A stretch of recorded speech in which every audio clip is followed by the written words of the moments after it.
है।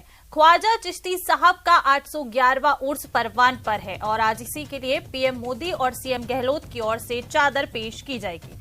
ख्वाजा मोइनुद्दीन चिश्ती का 811वां उर्स परवान पर है और पीएम मोदी की ओर से आज एक चादर पेश की जाएगी। इसके साथ ही दोपहर 3 बजे सीएम गहलोत की ओर से भी चादर पेश होगी।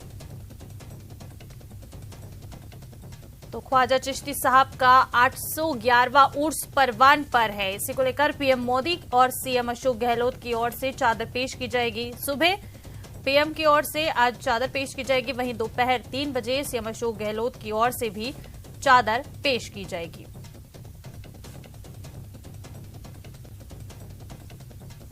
आठ सौ 811वां उर्स ख्वाजा चिश्ती साहब का, जिसकी तैयारियां एकदम परवान पर चल रही हैं। पीएम मोदी की ओर से आज चादर पेश की जाएगी 811वें उर्स के मौके पर।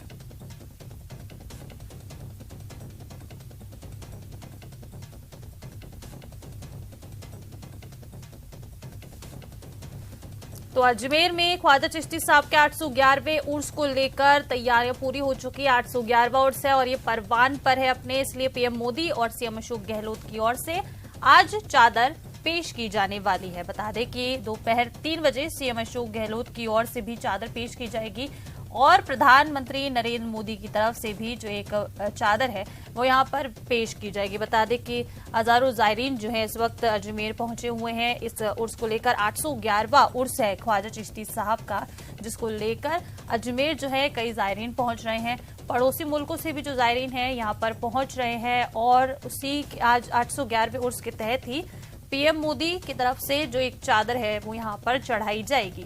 सीएम अशोक गहलोत की तरफ से भी एक चादर चढ़ाई जाएगी। जानकारी मिल रही है कि दोपहर 3 बजे सीएम गहलोत की ओर से भी चादर पेश की जाने वाली है। तो अजमेर से खबर बता रहे हैं ख्वाजा चिश्ती साहब का 811वां उर्स अपने परवान पर है। कई जायरीन जो है वो यहाँ पहुंचे हुए हैं। पड़ोसी मुल्कों से भी जो जायरीन है वो यहाँ लगातार पहुंच रहे हैं। आने का सिलसिला जारी है लोगों का और इसी के तहत आज प्रधानमंत्री नरेंद्र मोदी की तरफ से एक चादर यहां पर पेश की जाने वाली है और सीएम अशोक गहलोत की तरफ से भी आज 3 बजे के बाद, दोपहर 3 बजे के बाद चादर पेश की जाने वाली है। अजमेर में ख्वाजा चिश्ती साहब का 811वां उर्स अपने परवान पर है।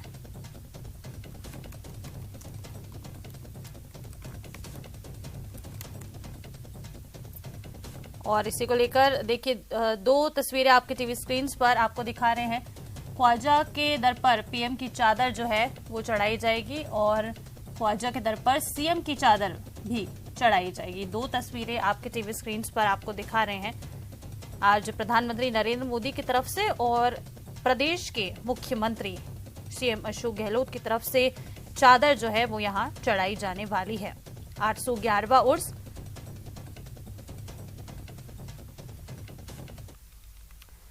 चलिए आगे बढ़ेंगे और कोटा से एक बड़ी खबर आपको बता दें। आरटीयू के डर्टी प्रोफेसर मामले में अपडेट है। आज आरोपी छात्र और छात्रा की कोर्ट में पेशी होने वाली है। पिछले दिनों तीनों ने वॉइस सैंपल देने से इनकार किया था। महिला प्रोफेसर और 2 छात्राओं ने केस दर्ज कराया था। डर्टी प्रोफेसर के खिलाफ बता दें कि केस दर्ज कराया था। आरोपी छात्र अर्पित और ईशा फिलहाल सेंट्रल जेल में बंद हैं, जिनकी आज पेशी होने वाली है। बड़ी खबर, बड़ा अपडेट आपको इस वक्त का बता रहे हैं। कोटा से अपडेट है। आरटीयू के डर्टी प्रोफेसर मामले में बड़ा अपडेट है। आज आरोपी छात्र अर्पित और छात्रा ईशा की कोर्ट में पेशी होगी। पिछले दिनों तीनों ने वॉइस सैंपल देने से इनकार किया था। जो ज्यादा जानकारी के साथ सहयोगी ओम प्रकाश हमारे साथ फोन लाइन पर जुड़ रहे हैं। ओम प्रकाश, क्या कुछ पूरा अपडेट है? आज आरोपी छात्र और छात्रा की कोर्ट में पेशी होने वाली है।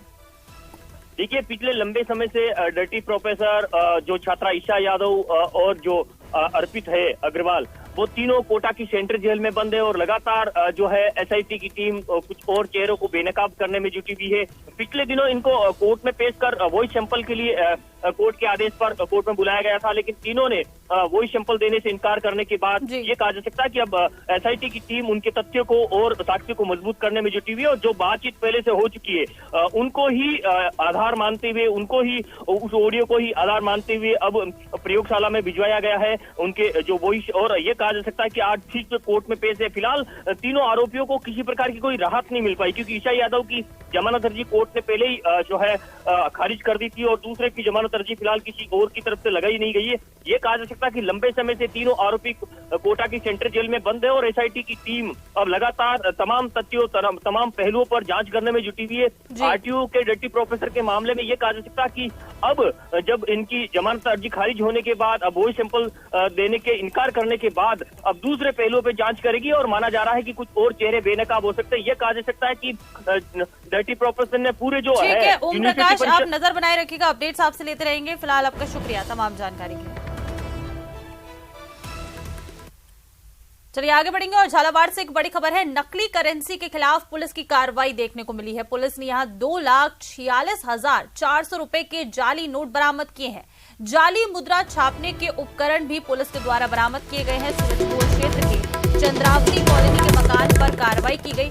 डीएसटी टीम और झालरापाटन पुलिस ने संयुक्त रूप से कार्रवाई की है और नकली करेंसी बरामद की। बता दें 2,46,400 रुपए के जाली नोट जो है पुलिस के द्वारा बरामद किए गए हैं। जाली मुद्रा छापने के उपकरण भी बरामद किए गए हैं। बता दें झालावाड़ के सूरजपोल क्षेत्र के चंद्रावती कॉलोनी के मकान पर यह कार्रवाई की गई, जहां ये पूरा जो नकली नोट छापने का जो काम है वो हो रहा था। पुलिस ने छापा मारा और 2,46,400 रुपए के जाली नोट को बरामद किया है। डीएसटी टीम और झालरापाटन पुलिस ने संयुक्त रूप से कार्रवाई की और जो नकली करेंसी छापे जा रही थी इस पर कार्रवाई करते हुए बड़ी मात्रा में जो नोट हैं वो बरामद किए हैं। बता दें कि 2,46,400 रुपए के जाली नोट जो है पुलिस द्वारा बरामद किए गए हैं। इसके साथ ही जिस मशीन के जरिए इन नोटों को छापा जा रहा था वो भी पुलिस ने बरामद किया है।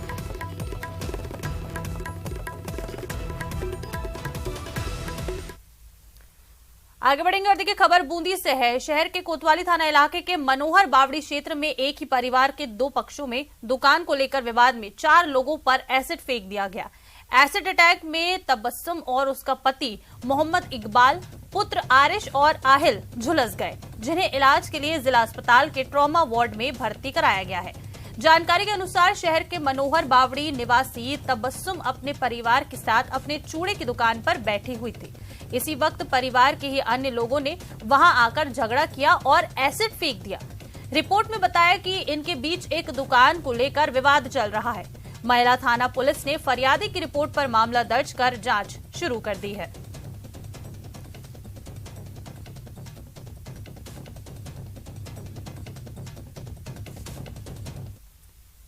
चलिए आगे बढ़ेंगे और देखिए श्रीगंगानगर के पड़ोसी राज्य पंजाब की श्री मुक्तसर साहिब पुलिस ने श्रीगंगानगर से डिलीवरी लेकर पंजाब के लुधियाना जा रहे कार सवार एक तस्कर को 4 किलो 400 ग्राम हेरोइन सहित गिरफ्तार किया है। वहीं मौके से फरार हुए एक अन्य तस्कर की तलाश शुरू कर दी गई है। पंजाब की श्री मुक्तसर साहिब पुलिस के द्वारा नाकेबंदी के दौरान गांव बलोचकेरा के नजदीक पंजाब नंबर की कार की तलाशी ली गई तो उससे हेरोइन जब्त की गई है। पुलिस ने दोनों के खिलाफ एनडीपीएस एक्ट में मामला दर्ज कर जांच शुरू कर दी है। बताया यह जा रहा है कि तस्करों ने श्रीगंगानगर जिले में किसी पुल के नीचे से हेरोइन की डिलीवरी ली थी।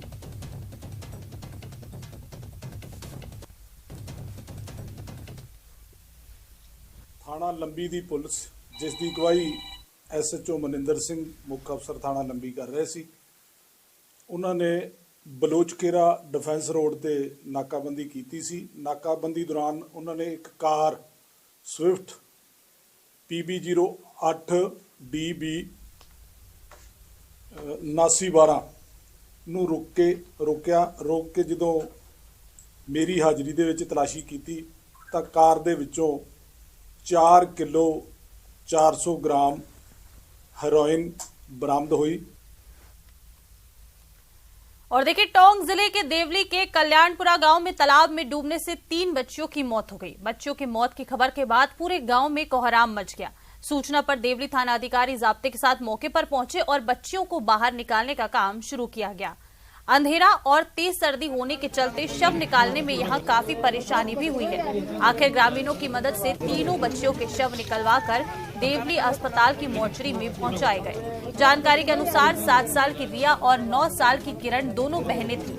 इसी उम्र की तीसरी लड़की किरण गांव के पास ही बने तालाब के पास खेल रही थी। इसी दौरान तालाब में गिर गई और तीनों की मौत हो गई।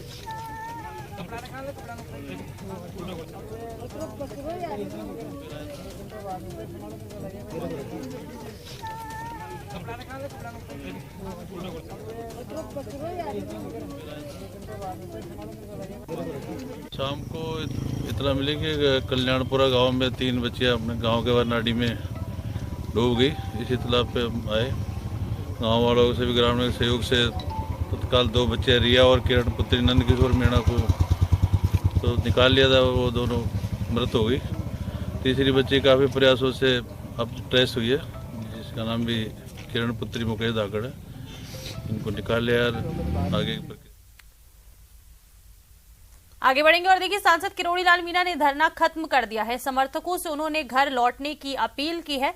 जयपुर कमिश्नर के साथ वार्ता में किरोड़ी लाल मीणा सहमत हो गए हैं। इसके बाद उन्होंने अपने जो समर्थक हैं उनसे घर लौटने की अपील की है। बता दें कि आनंद श्रीवास्तव, अजय पाल लांबा से किरोड़ी लाल मीणा की वार्ता हुई, जिसमें सहमति बन गई। वार्ता में राजेंद्र राठौड़ भी बता दें कि मौजूद थे। सरकार को असली गुनहगारों को पकड़ना होगा, ये किरोड़ी लाल मीणा ने कहा है। शादियों की वजह से अभी समर्थकों को हटा रहा हूं, जनता को जो परेशानी हुई है उसका मुझे खेद है। किरोड़ी लाल मीणा ने ये बयान भी दिया है। धरना खत्म कर लिया उन्होंने और समर्थकों से वापस घर लौटने की अपील की है। जयपुर कमिश्नर के साथ वार्ता में किरोड़ी लाल मीणा सहमत हुए।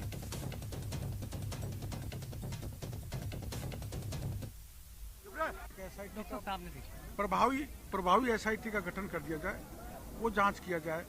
मैंने इनको कहा कि भाई आपने डीपी जारोली को पूछा तक नहीं, ये पूछ रहे हैं क्या बंधु हैं आप। डीपी जारोली तो को आपने पूछा नहीं। मैंने इनको लिस्ट दे दी, सुरेश ढाका की प्रॉपर्टी ये है, भूपेंद्र सारण की प्रॉपर्टी ये है, द्रौपदी की प्रॉपर्टी ये है, मोहन पोसवाल की प्रॉपर्टी ये है, और सबकी लिस्ट, और माननीय सुभाष गर्ग की ये है, फला एमएलए की कितनी है, फलाने मंत्री की इतनी है, एमएलए का मैंने पीए का नाम भी बता दिया, आरपीएससी के उस आदमी का नाम भी बता दिया जिसने पेपर मेंबर का लीक किया है। तो किसी की जांच भी कुछ नहीं कर रहे, तो जिंदी मक्खी निकल रहे हैं। इसलिए हम अभी चूंकि लोगों को परेशानी नहीं हो, रास्ता खोल दिया, लेकिन धरना चालू है। कांग्रेस विधायक हरीश चौधरी ने पेपर लीक मामले में बड़ा बयान दिया है। उन्होंने कहा कि जब मामले की जांच चल रही हो तो किसी को भी क्लीन चिट नहीं दी जा सकती है। मामले में आरोपी कोई भी हो, उस पर कार्रवाई होनी चाहिए। उन्होंने कहा कि भाषा की मर्यादा सभी को रखनी चाहिए, भाषा पर संयम रखना बेहद जरूरी है, यह हरीश चौधरी ने बयान में कहा।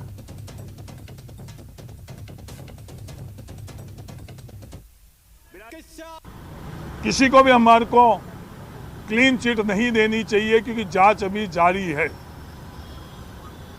कोई भी दोषी होई, उसकी पृष्ठभूमि कुछ भी होई, चाहे वो जनप्रतिनिधि होई, चाहे वो सरकारी कर्मचारी होई, चाहे वो उद्योगपति होई या सामान्य नागरिक होई, बिना पृष्ठभूमि को ध्यान में रखकर उनके खिलाफ कार्रवाई होनी चाहिए। कोई किसी को क्लीन चिट आज के समय में जब जांच चल रही है तो हमको किसी को नहीं देनी चाहिए। देखो, सबको अपनी भाषाओं पर संयम रखना चाहिए।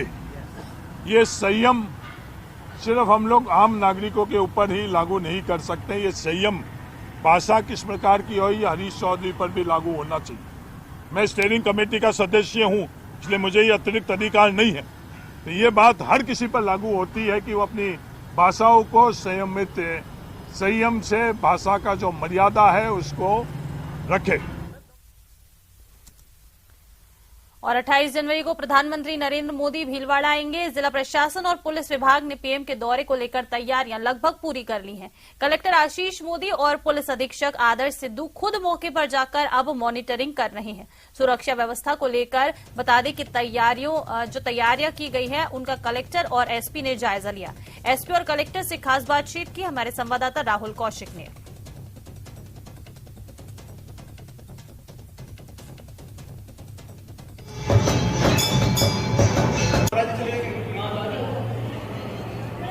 आज जिला कलेक्टर आशीष मोदी खुद और जिला पुलिस अधीक्षक आदर्श सिद्धू माला से डूंगरी पहुंचे। आइए इनसे बात करते हैं। सर, किस प्रकार की तैयारियां प्रशासन की दौरे को लेकर?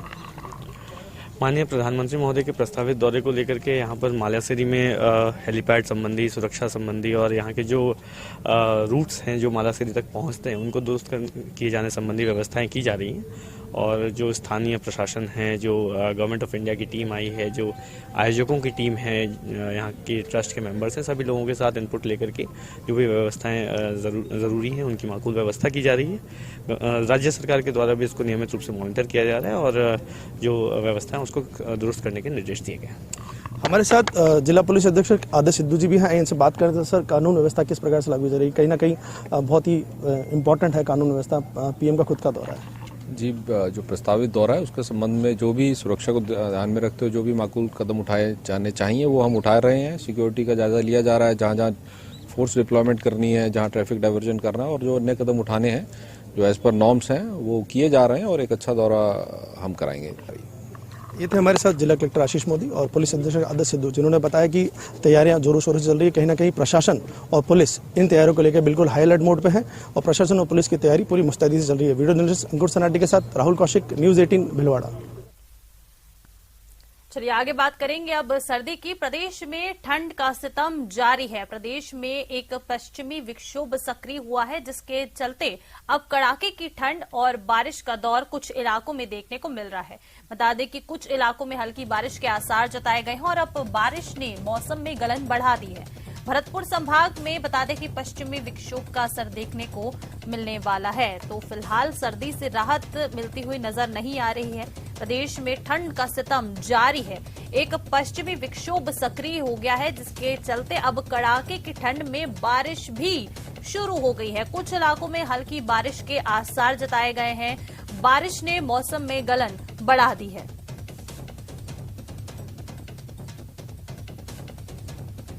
तो चलिए, हमारे सहयोगी अलग अलग जगहों से हमारे साथ जुड़ रहे हैं, जो मौसम को लेकर हमें ज्यादा जानकारी देंगे। हमारे साथ कोटा से ओम प्रकाश जुड़ रहे हैं, सिरोही से प्रतीक जुड़ रहे हैं और इसके साथ ही हरिवीर जुड़ रहे हैं धौलपुर से। सबसे पहले प्रतीक, आपके पास आते हुए सिरोही की बात करेंगे। जैसे कि सिरोही में हमने देखा कि कुछ समय तक जो टेम्परेचर है वो माइनस में चला गया था और अब ठंड के साथ ही बारिश भी देखने को मिल रही है। अगर सिरोही की बात करें तो फिलहाल वहां क्या कुछ टेम्परेचर है और क्या परेशानियां जो है वो लोग इस ठंड में जो है उससे सामना कर रहे हैं? जी, इसी का बिल्कुल बात करना चाहूंगा। सिरोही जो अरावली पहाड़ियों में जो स्थित है, यहाँ पर देखा जाए तो पिछले 15 दिन से जो है माउंट आबू का तापमान जो माइनस में चला गया है। यहाँ पर -7 डिग्री तक टेम्परेचर जो है चला गया था। वहीं अगर आज के टेम्परेचर की बात की जाए तो माउंट आबू का तापमान जो है -1 डिग्री दर्ज किया गया है। वहीं इस कड़कड़ाती लोगों को जो है दिनचर्या में खासा फर्क देखने को मिल रहा है। लोग जो है घर में दुबके हुए नजर आ रहे हैं। वहीं कहीं ना कहीं देखा जाए तो उनकी दिनचर्या काफी बाधित होती हुई नजर आती है। लेकिन इसका सीधा असर जो है बच्चों और बूढ़ों पर साफ देखने को मिल रहा है, क्योंकि बच्चों को बूढ़ों की दिनचर्या जो है काफी इससे प्रभावित हुई है। जो कि सुबह सुबह जल्दी जो है स्कूल जाना पड़ता है, लेकिन वो बच्चे जा नहीं पाते हैं। बुजुर्गों को जो है शारीरिक समस्या का जो सामना करना पड़ रहा है। लेकिन लगातार जो सर्दी का तापमान जो दर्ज की जा रही है, जिससे जो है किसानों को भी जो इसकी फसल जो है खराब होती हुई नजर आ रही है। कई जो कॉमर्शियल फसल है पपीते की वगैरह, वो भी यहाँ पर पूरी तरह नष्ट होती हुई दिखाई दे रही है। लोग जो लगातार प्रशासन से मांग कर रहे हैं कि विशेष तौर पर उनकी गिरदावरी की जाए, उनको मुआवजा दिया जाए। लेकिन लगातार जो ये सर्दी पड़ रही है, जिससे मौसमी बीमारियों का भी खतरा जो है बढ़ता हुआ नजर आ रहा है। पहले जो ओपीडी 700 की होती थी, वो ओपीडी आज 1200 के बाहर जारी है। लगातार जो है मौसमी बीमारी का प्रकोप भी इस सर्दी में जो है बढ़ता हुआ नजर आ रहा है। लेकिन कहीं ना कहीं देखा जाए तो सिरोही का शहर के तापमान की बात की जाए तो यहाँ पर देर रात का तापमान जो है 6 डिग्री दर्ज किया गया है। लगातार तापमान यहाँ पर गिरता जा रहा है, जिससे आसपास में के ग्रामीण इलाकों में जो है मावट जैसा असर देखने को मिल रहा है। कई फसलों पर जो ओस की बूंदे गिरने के कारण जो है लगातार फसलें नष्ट हो रही है। लोगों की दिनचर्या जो काफी बाधित हो रही है। लेकिन किसानों को जो इस समय जो पानत का भी समय भी होता है, जो पानत भी करते हैं, तो वो भी इस भीषण सर्दी में पानी में खड़े रहकर जो है किसानों को भी इस जो है पानत करने का जो करना पड़ रहा है, जिससे कहीं ना कहीं जो है उनके दिनचर्या पर इसका असर सीधा तौर से देखा जा रहा है। ऋषिका जी, बिल्कुल प्रतीक, देखिए जिस तरह से जो टेम्परेचर में उतार चढ़ाव पिछले कुछ दिनों से देखने को मिल रहा है, इससे लोगों की परेशानियां बढ़ गई हैं। किसानों की भी फसलों में काफी नुकसान देखा जा रहा है। हमारे सहयोगी ओम प्रकाश भी हमारे साथ कोटा से जुड़े हुए। ओम प्रकाश, जैसा कि अभी प्रतीक बता रहे थे कि जो मिला जुला असर है पश्चिमी विक्षोभ का वो देखने को मिल रहा है। कोटा की बात करेंगे तो वहां पर ये जो सक्रिय हुआ है पश्चिमी विक्षोभ, इसका क्या कुछ असर देखने को मिल रहा है? ओम प्रकाश, क्या टेम्परेचर है? तस्वीरें भी दिखाइएगा वहां से।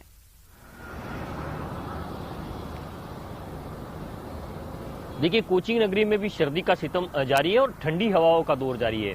सबसे बड़ी बात है कि हल्का कोहरा सुबह सुबह देखा जा रहा है, लेकिन जो तापमान में, जो न्यूनतम तापमान में, उसमें ज्यादा गिरावट नहीं देखी जा रही है, लेकिन अधिकतम तापमान में गिरावट देखी जा रही है।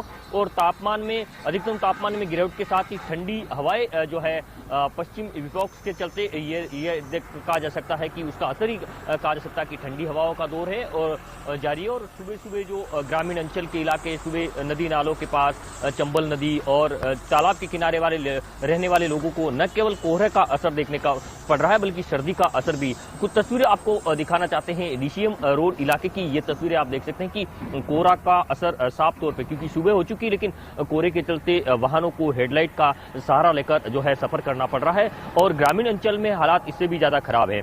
शहर के सटे कुछ इलाकों में जो सब्जियों में है, पाले के चलते नुकसान होने की जो है लगातार शिकायतें मिल रही है। और हालांकि सरसों को इस सर्दी से भी फायदा है, गेहूं को सबसे ज्यादा फायदा है, लेकिन ग्रामीण अंचल में किसानों को नुकसान हो रहा है। और सबसे बड़ी चीज जो बात है कि शहर के इस इलाकों में शीतलहर का हल्का दौर देखा जा सकता है और ठंडी हवाओं का दौर, जिसके कारण सुबह सुबह आने जाने वाले लोगों की दिनचर्या प्रभावित हो रही है, यातायात प्रभावित हो रहा है। सबसे बड़ी बात है कि जो है जनजीवन पूरी तरह से अस्त व्यस्त कहा जा सकता है।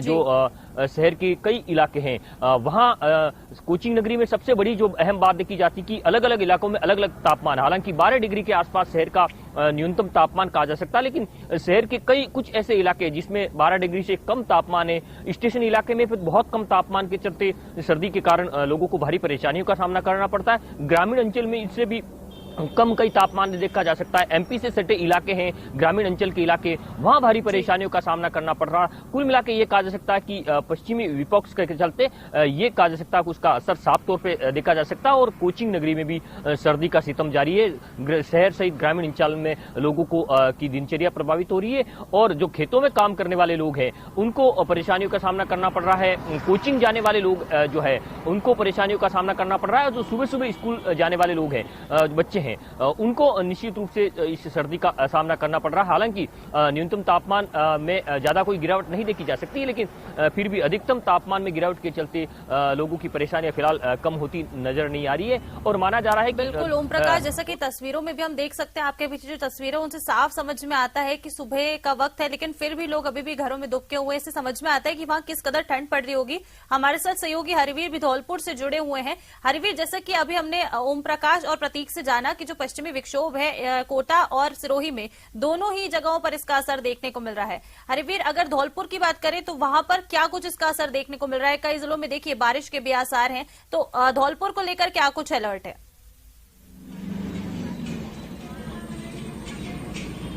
जी, इसका बिल्कुल, अगर अपन धौलपुर की सर्दी की बात करें तो जो पश्चिमी विक्षोभ है जो सक्रिय होने के कारण यहाँ रात को भी हल्की बूंदाबांदी हुई है। और आज 25 जनवरी से और 29 जनवरी तक जिले में कहीं हल्की हल्की बरसात होने की भी संभावना है। और अगले सप्ताह में जो अगले सप्ताह है उसमें जो हल्की जो बादल में घने काले बादल छाए रहेंगे और शीतलहर चलने की भी प्रबल संभावना है। अगर मौसम विभाग के अनुसार अगर अगले 5 दिन हैं उनकी अगर बात की जाए तो उनमें अधिकतम तापमान 19 से 24 डिग्री और न्यूनतम तापमान है वो 9 से 11 डिग्री सेल्सियस रहने की भी प्रबल संभावना है। जो मौसम विभाग है उसने किसानों को चेतावनी दी है कि जो अपने पशु हैं उनको छाए में रखें और जो सिंचाई है और जो अपन रासायनिक फसल में जो देते हैं उनको उनसे बचें। अभी जो मौसम चल रहा है उसके हिसाब से अभी फसलों का भी ध्यान रखें। जी बिल्कुल हरिवीर, जिस तरह का मौसम चल रहा है इसके जो पशु हैं उनका भी और जो खुद लोग हैं उन्हें भी अपनी सेहत का ध्यान रखना बेहद जरूरी है, क्योंकि बारिश भी अब आ गई है। सर्दी के साथ ही बारिश जो है मौसम की डबल मार एक तरह से कह सकते हैं कि देखने को मिल रही है। बहुत शुक्रिया आप सभी सहयोगियों का इन तमाम जानकारी के लिए और तस्वीरें हमारे दर्शकों के साथ साझा करने के लिए।